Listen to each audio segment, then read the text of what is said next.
What's up, spectators? Welcome back to another episode of Ace Attorney 6. Last time, Soren finally admitted that he was the one who started the car accident, or caused the car accident, and it wasn't Dumas. And we also learned that he has no ability to create short-term memories outside of the accident, the day of the accident, so that's why he's always writing down in his diary journal. I'm the one who killed my sister. To protect my career and my future, my father made Dumas take the blame. In exchange for money and the position of lead servant.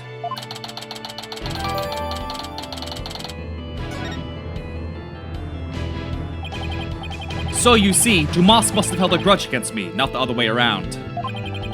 And he must have attacked Ellen to get his revenge on me.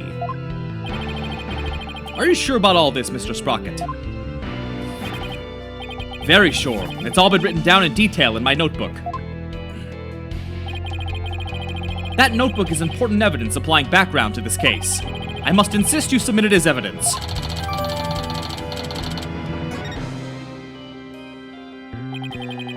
The lawyer said I had turned to murder, but that's just not true. However, it is true that my older sister and Dumas are both dead because of me and my negligence. I just glanced through Mr. Sprocket's notebook. I wasn't able to read the part about when he was stabbed due to the bloodstain. But what's written here about his sister's car accident is exactly as he stated. Your Honor, as long as it matches what's written in that notebook, can we still take the witness's testimony as valid in spite of his memory disorder? Yes, I believe we can. I understand now that the witness's memory is in disarray. But if what Mr. Sprocket himself wrote in this notebook is true,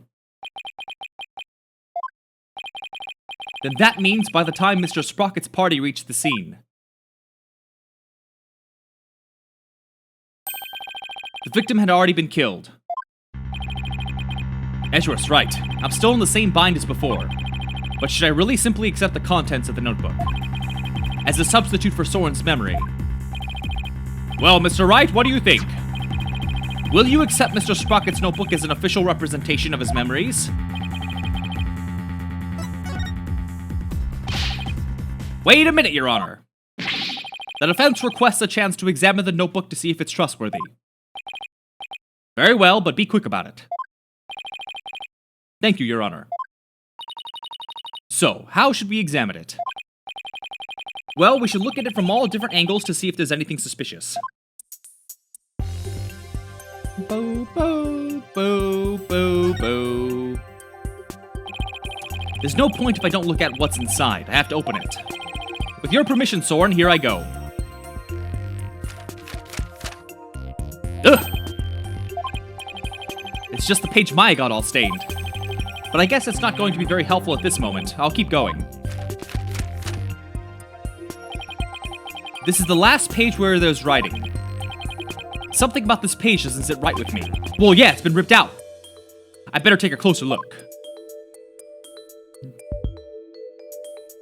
Doesn't look like anything at all to me. A page has been torn out, and it looks like there was something written on it.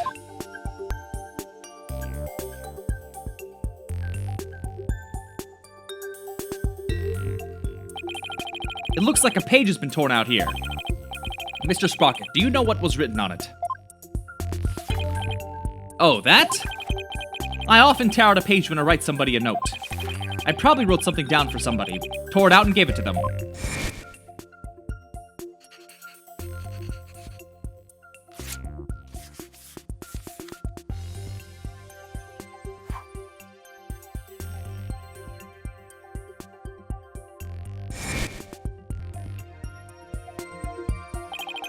Oh yeah! That solves that then. Objection! Wait a minute. We can't ignore the possibility that something important was written on that page. But now that the page has been torn out, how can we determine what was written there? Well, let's see. To find out what was written in the notebook, we should...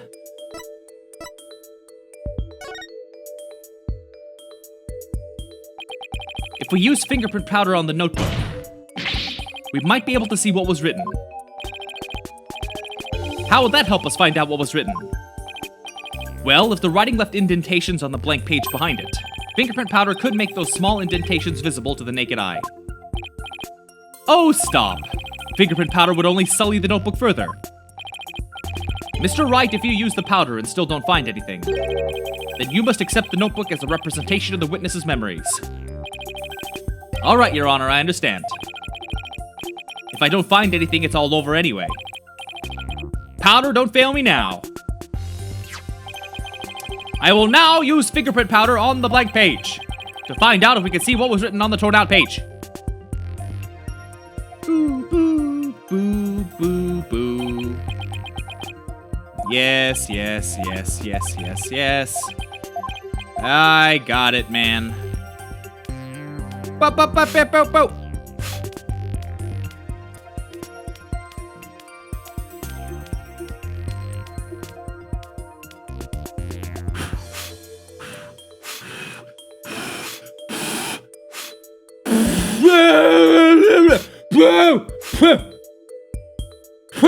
Oh, there's a whole lot more. Okay, I didn't realize. I have to stop talking when I do this, though, because as I'm speaking, it thinks I'm blowing into the mic and it blows, so.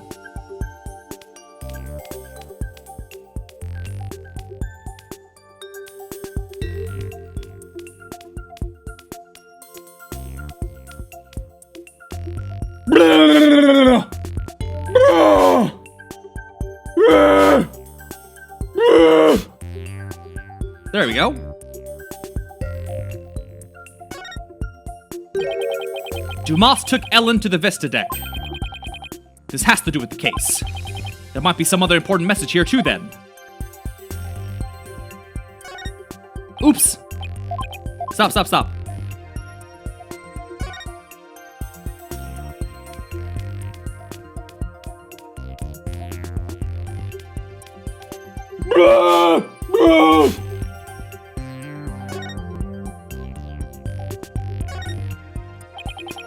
Looks like I didn't get quite enough fingerprint powder on the what? Oh my, what could this mean?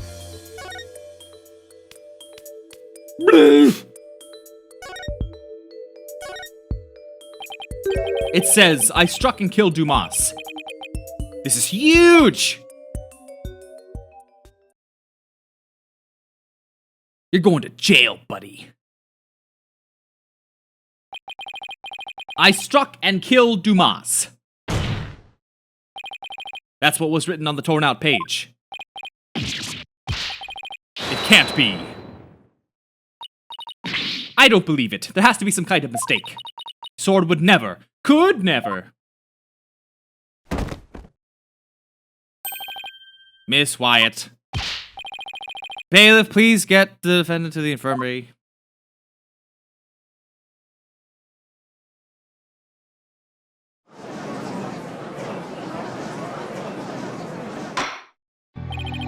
Apparently, the defendant got too worked up. She's resting in the infirmary as we speak. Now then, please continue, Mr. Wright. Yes, Your Honor, this notebook is all Mr. Sprocket has to remember things by. With this critical page torn out, not even Mr. Sprocket himself knew the truth of what he'd done.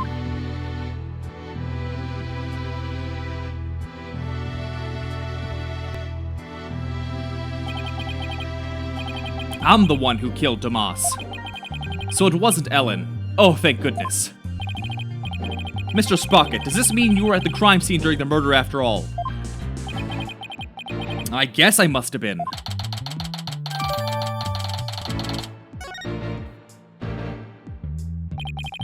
But, Mr. Sprocket, can we really believe what's written in this notebook?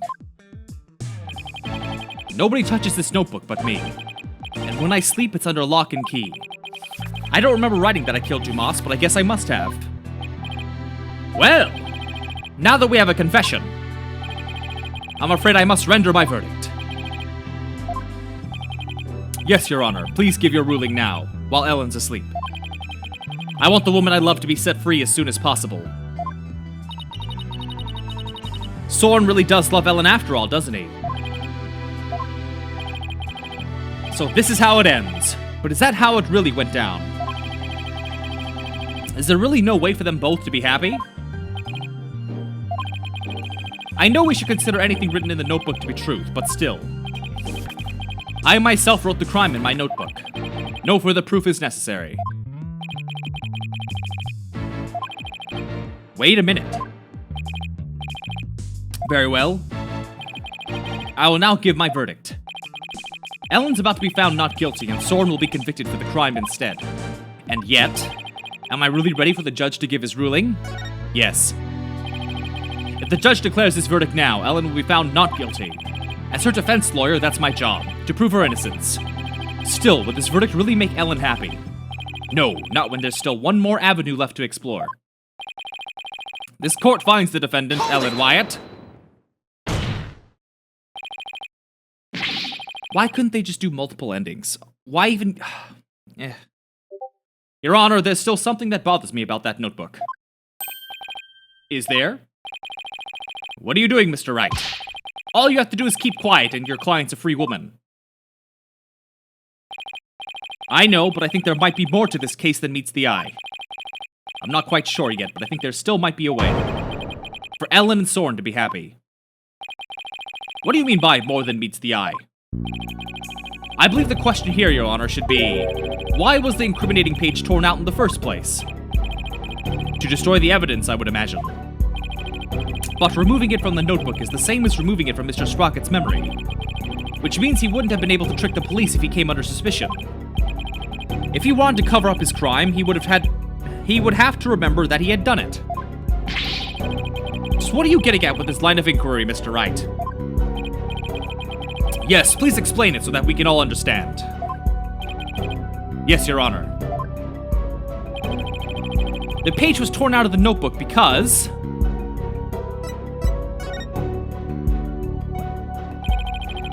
the incriminating page was torn out by somebody else. What?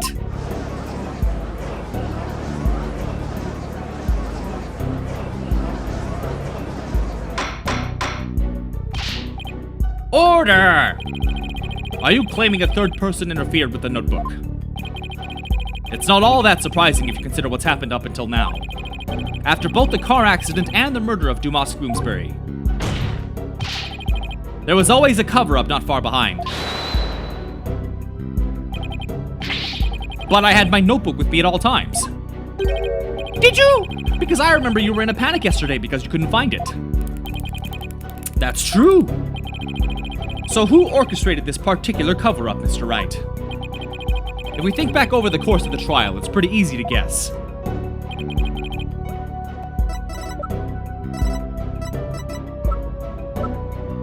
Take that! The one who tampered with the notebook in order to manipulate Mr. Sprocket's memory.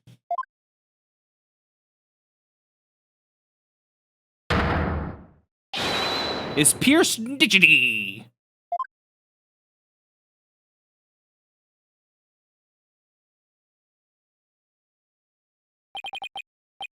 Pierce tried to tamper with my memories. Pierce was manipulating me? Case in point, the 2 receptions that were held to cover up the murder. It was Mr. Nichity who directed the guests and orchestrated the entire scheme. No, it can't be. Which of my memories are mine and which have been rewritten? When did he start rewriting my memories? Yes.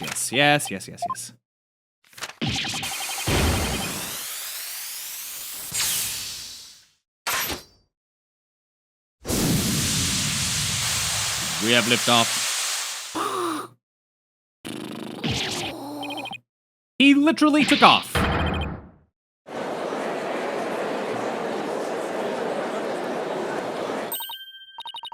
Look, Nick, he's coming back down now.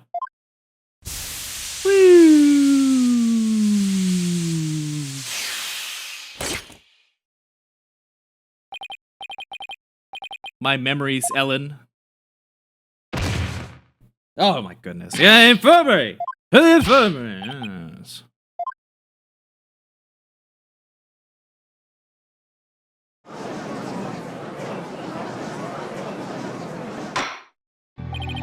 Mr. Sprocket's been taken to the infirmary. We don't have to worry about him running away, so let's resume where we left off. Your Honor, the defense would like to call Pierce Nichity to the stand. Objection! We already know he carried out the cover-up to protect the company and Mr. Sprocket. What more do you want from him?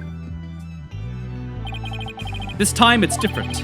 The notebook, or rather, Mr. Sprocket's memories have been tampered with. That means the only person who knows the whole truth is now Mr. Nichidi. Are you actually trying to drum up a third suspect, in order to exonerate the defendant and her groom?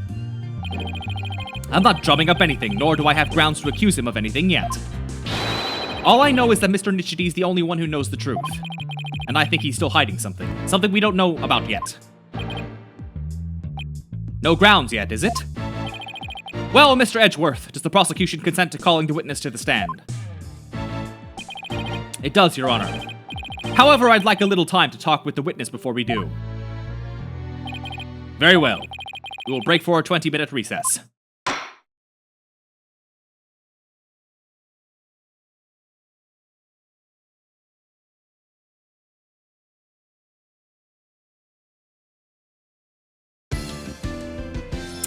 Woo!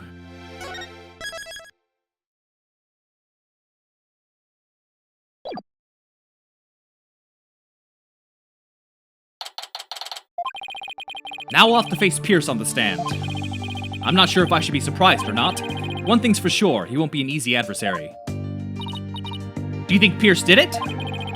It's too early to say anything at this point, but I do think he's still hiding something.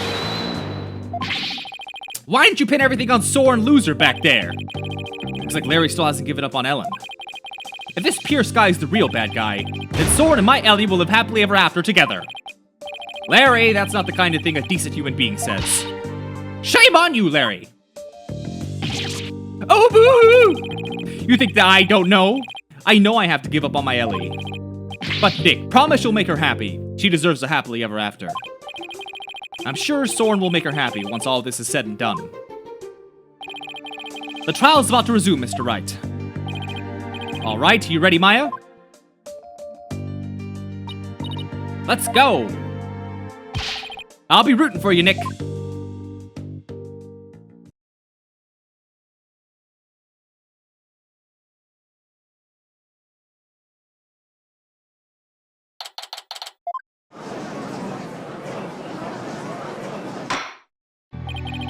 This court is now back in session. Witness, please take the stand.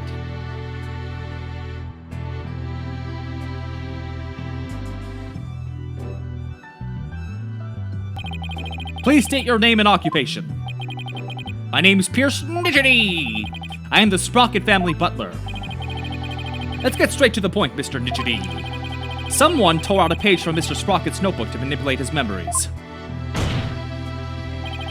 And that person was you, wasn't it? That is correct. What about it? Got him! That was easy. So why'd you do it? Why'd you tamper with Sprocket's notebook? Please allow me to explain. It pains me to do this, but I'll tell you the truth. For my testimony will go against Master Soren's wishes. What's he talking about?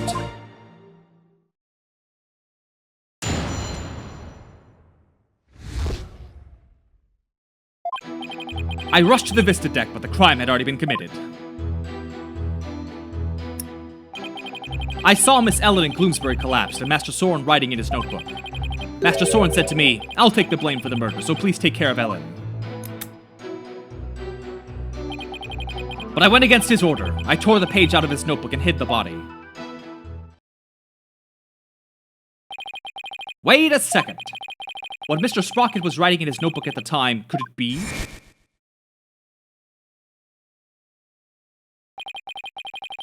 It was meant to be a confession, an admission he'd killed Gloomsbury himself.